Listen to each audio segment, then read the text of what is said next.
गुरु गोविंद सिंह जी के जन्म दिवस के अवसर पर हरियाणा के मुख्यमंत्री मनोहर लाल अंबाला के गांव मृदो साहिब गुरुद्वारा में पहुंचे और माथा टेक कर आशीर्वाद लिया। इस मौके पर मुख्यमंत्री ने सभी देशवासियों को गुरु गोविंद सिंह जी के जन्म दिवस की बधाई दी। उन्होंने गुरु गोविंद सिंह जी की शान में अपने शब्द गाए।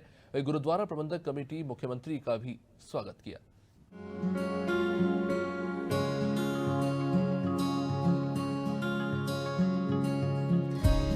गुरु गोविंद सिंह की जयंती के अवसर पर अंबाला के गुरुद्वारा श्री लखनौर साहिब पहुंचे मुख्यमंत्री मनोहर लाल ने बाबा जी के आगे शीश नवाया। इस दौरान अंबाला से भाजपा विधायक असीम गोयल भी मौजूद रहे। गुरुद्वारा प्रबंधक कमेटी ने मुख्यमंत्री को कृपाण और स्मृति चिन्ह देकर सम्मानित किया। अपने संबोधन में मुख्यमंत्री ने कहा कि गुरु नानक देव जी ने हमें सिखाया है कि जीवन को किस प्रकार जीना है, उनकी सीख पर हम चलते हैं। सीएम मनोहर लाल ने कहा कि गुरु गोविंद जी के नाना श्री लखनौर साहिब में माथा टेकने का अवसर मिला। इसके पश्चात उन्होंने गुरु गोविंद सिंह आए की हिंद तेरे शान बदले गीत गाया। वही मीडिया से बात करते हुए मुख्यमंत्री मनोहर लाल ने कहा कि गुरु गोविंद सिंह और उनके परिवार ने कुर्बानियां दी है। ये देश और दुनिया के लिए प्रेरणा का स्रोत बन गया है।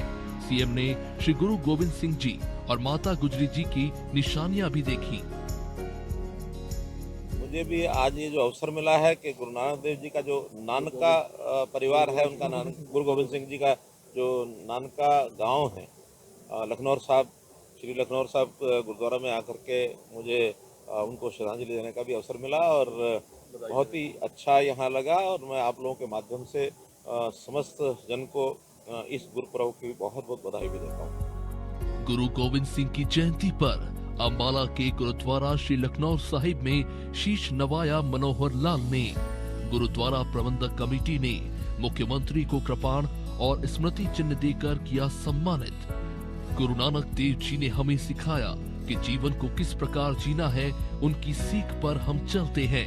गुरु गोविंद सिंह व उनके परिवार ने कुर्बानियां दी। ये देश और दुनिया के लिए प्रेरणा का स्रोत।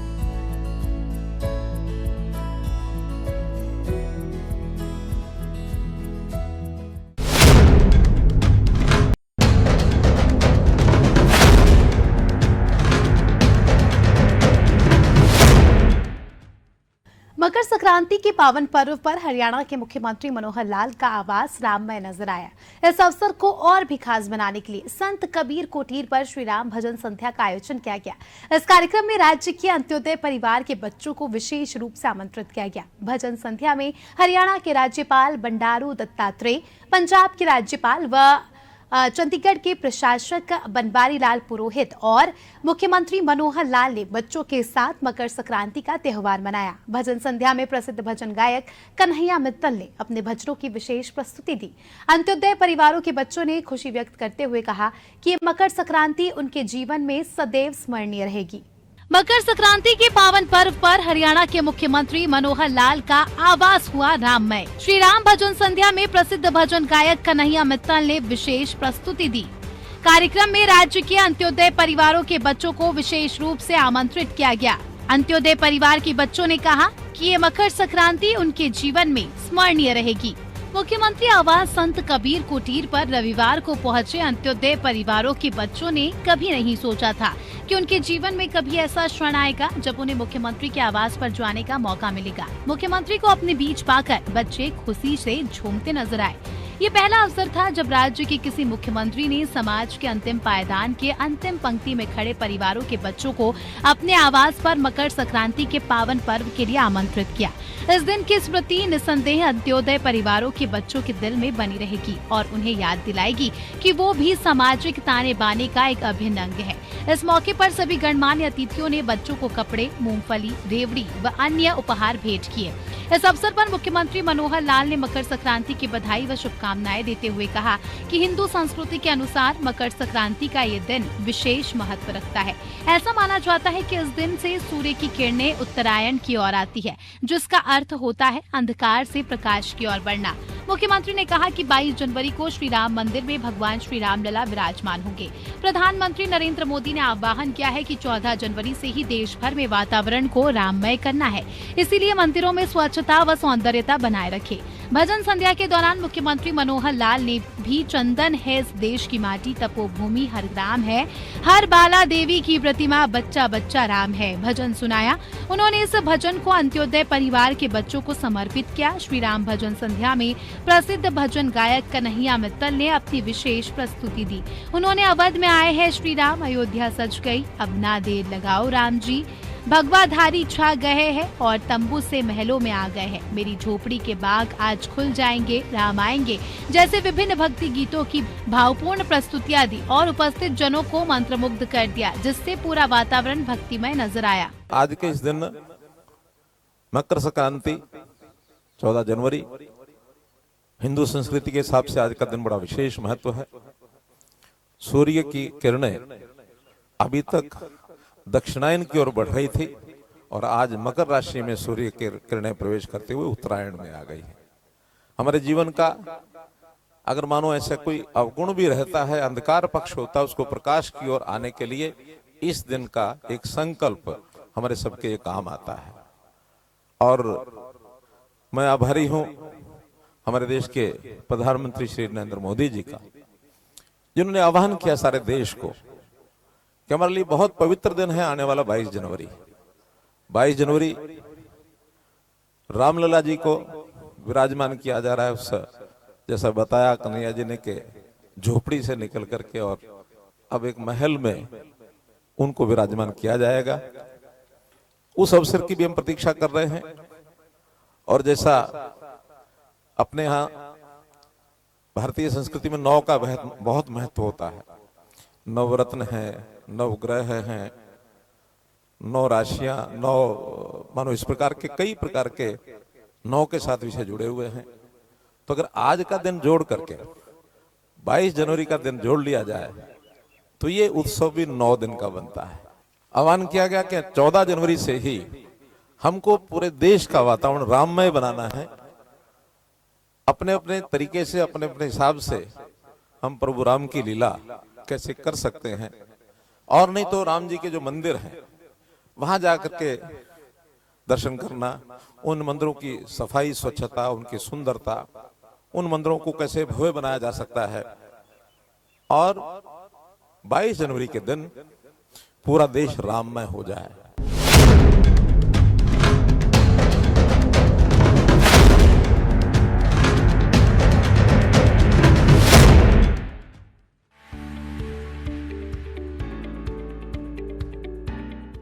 नमस्कार, मैं आपके साथ अभिषेक बड़ाचार्य। हरियाणा सरकार राज्य कृषि विपणन बोर्ड की पुरानी या ऐसी संपत्तियां जो वर्तमान में उपयोग में नहीं ला जा रही है, उनके मुद्रीकरण की प्रक्रिया शुरू करेगी। इस कदम से एक और बोर्ड की आय में वृद्धि होगी, तो वही प्राप्त राजस्व से मंडियों के आधारभूत ढांचे को और मजबूती मिलेगी। बोर्ड की 35 स्थानों पर अनुपयोगी प्लॉट या संपत्तियां चिन्हित की गई हैं। इनसे 530 करोड़ रुपए का राजस्व मिलने का अनुमान जताया जा रहा है।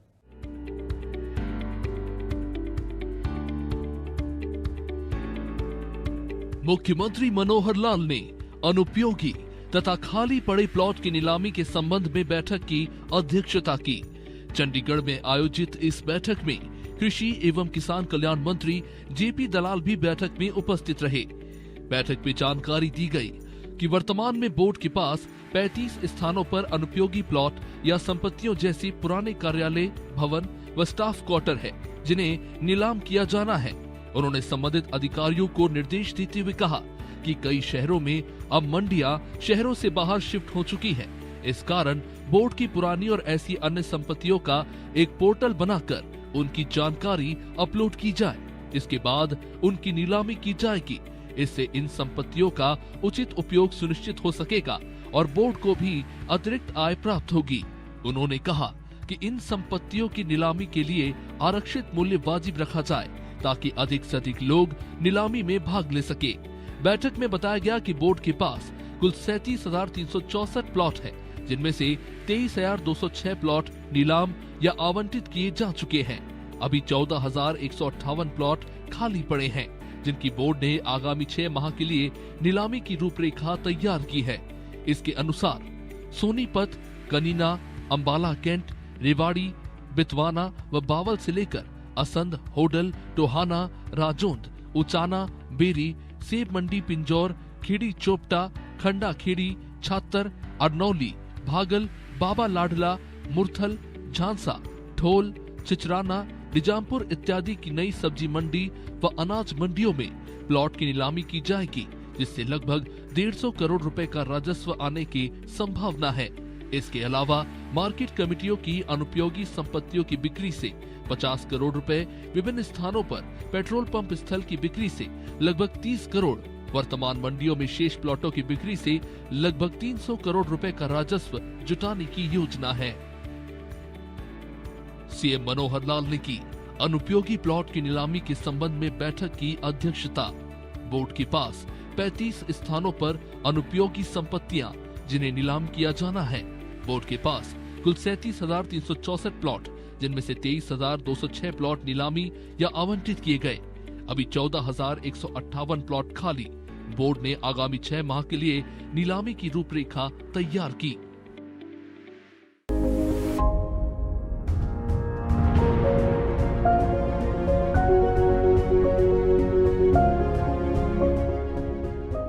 नमस्कार, मैं अभिषेक भट्टाचार्य। हरियाणा के मुख्यमंत्री मनोहर लाल ने कहा कि अधिकारी जनसंवाद पोर्टल पर अपलोड हुए सभी प्रकार के विकासात्मक कार्यों को प्रतिदिन देखें और एक लक्ष्य निर्धारित करते हुए इन्हें जल्द से जल्द पूरा करने के लिए आवश्यक कार्रवाई करें। सीएम ने कहा कि अधिकारी विकास कार्यों की प्लानिंग जितनी ज्यादा करेंगे उतना ही प्रदेश की जनता को फायदा होगा। उन्होंने कहा कि प्रदेश सरकार की यह मंशा है कि जिन संवाद कार्यक्रमों के दौरान नागरिकों द्वारा उठाई जा रही सभी मांगों व शिकायतों को प्राथमिकता देते हुए इन्हें पूरा किया जाए। सीएम विकास एवं पंचायत विभाग द्वारा विकास कार्यों की प्रगति को लेकर आयोजित एक समीक्षा बैठक की अध्यक्षता कर रहे थे।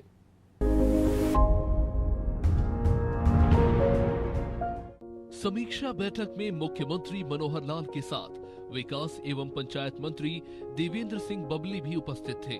बैठक में मुख्यमंत्री ने कहा कि पहले प्रदेश भर से विकास कार्यों को लेकर जो भी मांगे आती थी वे संबंधित विभागों द्वारा मन मर्जी के आधार पर पूरी होती थी। इसी को देखते हुए वर्तमान प्रदेश सरकार द्वारा गत वर्ष अप्रैल माह में जन संवाद कार्यक्रम शुरू किया गया, ताकि लोगों से मिलने वाली सभी मांगों का पंजीकरण हो। वर्तमान में विकास कार्यों से संबंधित लगभग 70,000 डिमांड और शिकायत जन संवाद पोर्टल पर अपलोड हो चुकी है। सीएम ने कहा कि प्रदेश में चल रही विकसित भारत संकल्प यात्रा और जन संवाद कार्यक्रमों में आने वाली सभी मांगों को इस पोर्टल पर अपलोड किया जाएगा।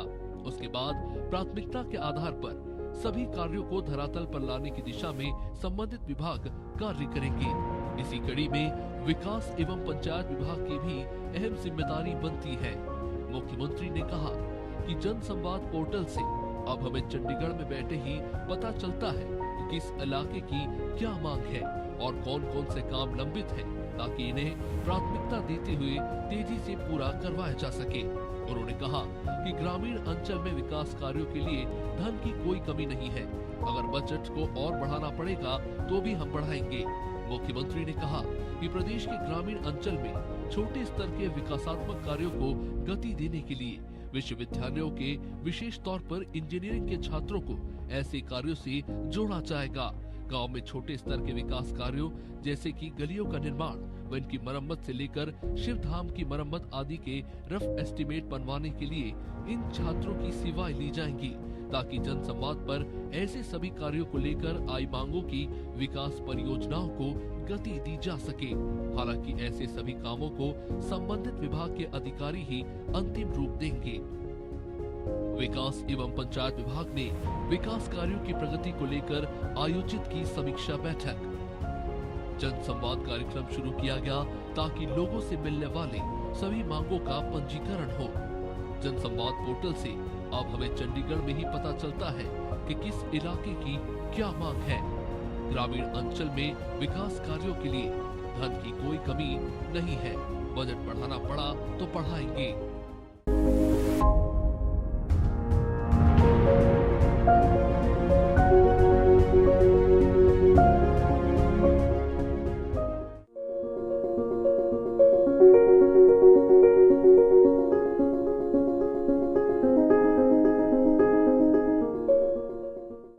कृषि व किसान की प्रगति हेतु हरियाणा सरकार अब क्लस्टर मोड पर पायलट परियोजनाओं की रूपरेखा बना रही है, जिससे फसल विविधीकरण, सूक्ष्म सिंचाई योजना, पशु नस्ल सुधार व अन्य कृषि संबंधित गतिविधियों को बढ़ावा मिलेगा। इसके अलावा जैविक खेती, प्राकृतिक खेती व सहकारी खेती की ओर किसानों का रुझान बढ़ने के लिए अभी हरियाणा किसान कल्याण प्राधिकरण नई योजनाएं तैयार करेगा।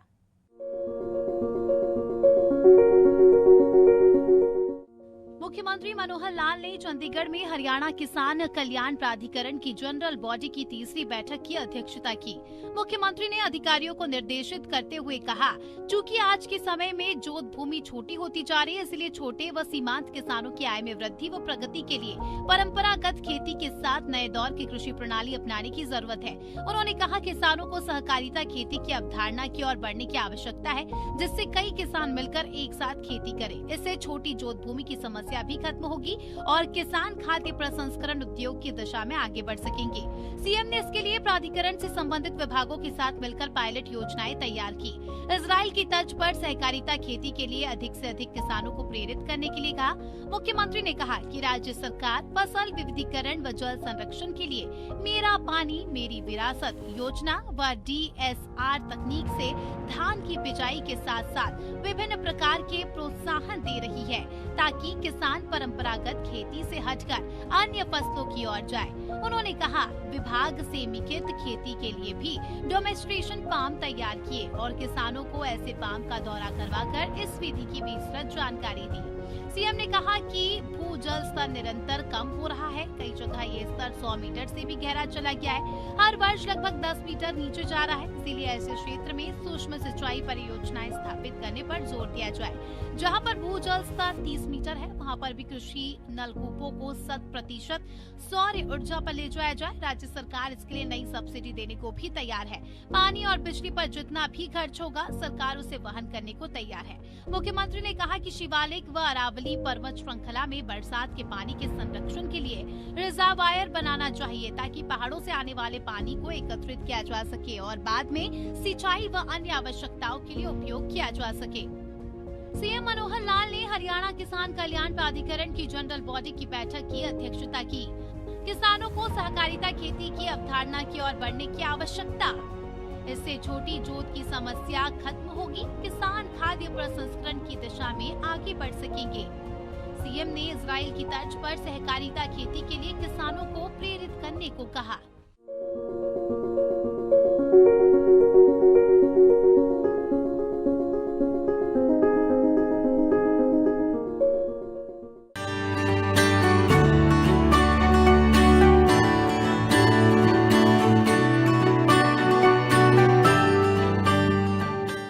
हरियाणा के मुख्यमंत्री मनोहर लाल ने स्कूली बच्चों को सरकारी बस का तोहफा दिया है। सीएम ने अपने विधानसभा क्षेत्र के गांव जरीफाबाद में जनसंवाद के दौरान लोहड़ी पर्व पर यह सौगात दी।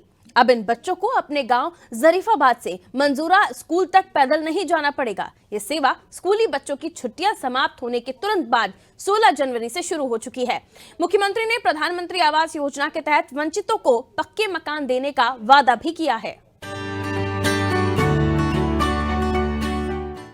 मुख्यमंत्री मनोहर लाल ने अपने निर्वाचन क्षेत्र के गांव जरीफाबाद में जनसंवाद के दौरान महिला सरपंच संतोष देवी के आग्रह पर गांव में ड्रेन के नवीनीकरण, शमशान घाट के पक्के रास्ते के निर्माण, गांव में पंचायती जमीन से इंद्र पैलेस तक खेत के रास्ते को पक्का करने, पुस्तकालय के नवीनीकरण तथा विभिन्न समुदायों के चौपाल के नवीनीकरण जैसे लगभग सभी मांगों को पूरा करने की घोषणा की।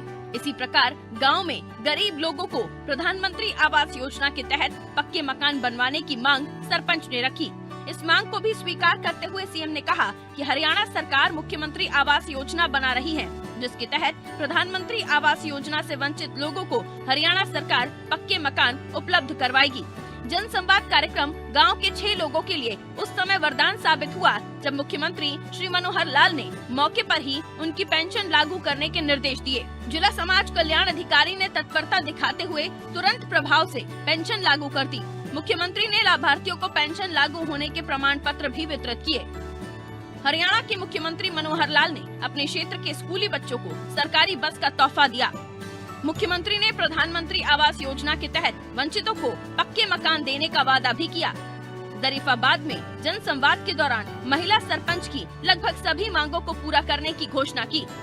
हरियाणा सरकार की मुख्यमंत्री आवास योजना में पीएम आवास योजना से वंचित लोगों को आवास मिलेंगे।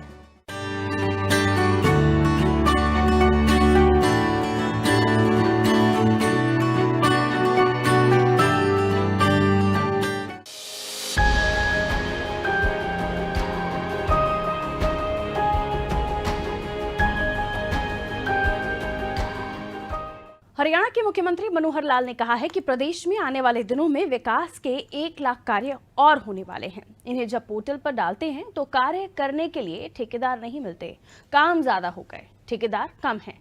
सीएम ने कहा कि यूनिवर्सिटी से बात करके सिविल इंजीनियरिंग पास करने वाले 15,000 युवाओं को ट्रेनिंग देकर अच्छे ठेकेदार तैयार किए जाएंगे। इससे विकास कार्यों में तेजी आएगी।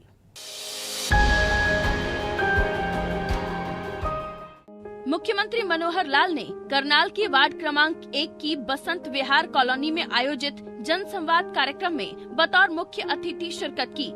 इस मौके पर उन्होंने लोगों को लोहड़ी और मकर संक्रांति के साथ साथ 22 जनवरी को अयोध्या में किए जाने वाले राम मंदिर उद्घाटन की शुभकामनाएं दी। साथ ही बताया कि 26 जनवरी को करनाल पुलिस लाइन में आयोजित किए जाने वाले गणतंत्र दिवस समारोह में भी वो शिरकत करेंगे। उन्होंने बताया कि जनसंवाद कार्यक्रम अप्रैल में शुरू किया गया था। उन्होंने खुद 115 कार्यक्रम कवर किए थे। सीएम ने बताया कि 30 नवंबर से प्रारंभ विकसित भारत संकल्प यात्रा के 80% कार्यक्रम प्रदेश में पूरे हो चुके हैं। उन्होंने कहा कि वार्ड 1 में 116 करोड़ और करनाल शहर में विभिन्न वार्डों में 2000 करोड़ से अधिक के विकास कार्य कराए जा चुके हैं।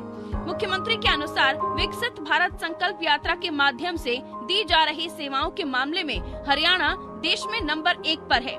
यात्रा के दौरान पात्र लोगों के BPL card, pension, gas connection, Ayushman card आदि मौके पर ही बनाए जा रहे हैं। उन्होंने कहा कि हरियाणा में गरीबी की आय सीमा को 1.20 लाख रुपए से बढ़ाकर 1.80 लाख रुपए सालाना किया जा चुका है। आय सीमा बढ़ाने से प्रदेश में बीपीएल परिवारों की संख्या 29 लाख से बढ़कर 44 लाख हो गई है। सीएम ने आगामी 6 महीनों में प्रदेश में 60,000 युवाओं को नौकरी देने की घोषणा करते हुए कहा कि स्वरोजगार व प्राइवेट नौकरियों में सहायता करने के साथ साथ सरकार युवाओं को रोजगार के लिए विदेश भेजने में भी सहयोग कर रही है और विदेश जाने के इच्छुक 15,000 युवाओं को रोहतक में प्रशिक्षित किया जा रहा है। सीएम ने कहा कि मुख्यमंत्री अंत्योदय परिवार उत्थान योजना के तहत लोगों को 50,000 से 2 लाख रुपए का ऋण दिया जा रहा है। गांव में महिलाओं के स्वयं सहायता समूह गठित किए गए हैं जो सिलाई, कढ़ाई, बुनाई जैसे छोटे कार्य करके 10 से 15,000 रुपए महीना कमा रही हैं। उन्होंने बताया कि दुनिया में 2021 में गरीबी का एक सर्वे हुआ था जिससे पता चला कि भारत में 13% लोग गरीबी रेखा से ऊपर उठे हैं। विकसित भारत संकल्प यात्रा का उद्देश्य यही है कि हर नागरिक ये संकल्प ले कि 2047 तक भारत विकसित राष्ट्र बने। अभी विश्व में 37 देश ही विकसित हैं। सरकार का प्रयास है कि हर परिवार आर्थिक रूप से मजबूत बने। मुख्यमंत्री ने उचानी के पास फुटओवर ब्रिज बनाने सहित अनेक मांगों को पूरा करने का ऐलान भी किया है। जनसंवाद कार्यक्रम अप्रैल में शुरू किया गया था। मैंने खुद 115 कार्यक्रम कवर किए थे। विकसित भारत संकल्प यात्रा के माध्यम से दी जा रही सेवाओं में हरियाणा देश में नंबर 1। आय सीमा बढ़ाने से प्रदेश में बीपीएल परिवारों की संख्या 29 लाख से बढ़कर 44 लाख हुई। अंत्योदय परिवार उत्थान योजना में 50,000 से 2 लाख रुपए का ऋण दिलाया जा रहा है।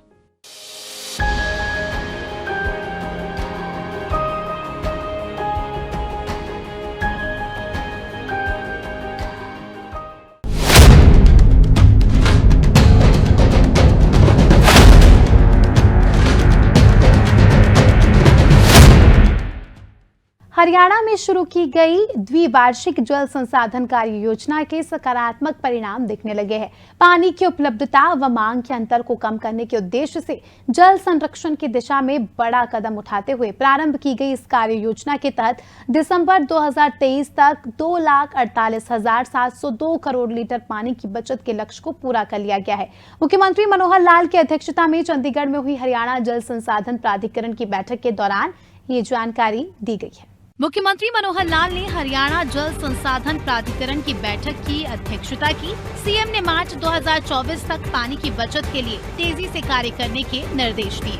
जिन गांवों में भूजल स्तर सबसे नीचे है, वहां भूजल रिचार्जिंग सबसे पहले क्रियान्वित करें।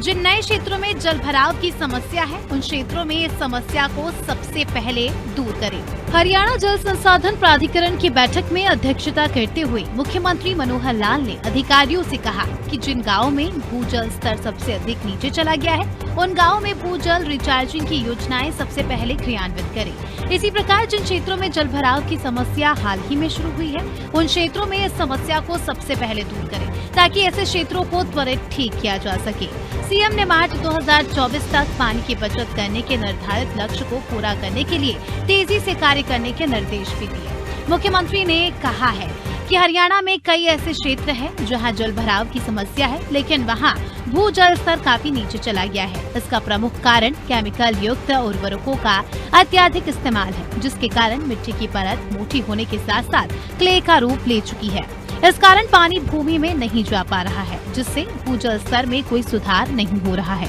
इसलिए इन इलाकों में भूजल को कैसे रिचार्ज किया जा सके, इसके लिए वैज्ञानिक अध्ययन किया जाना चाहिए।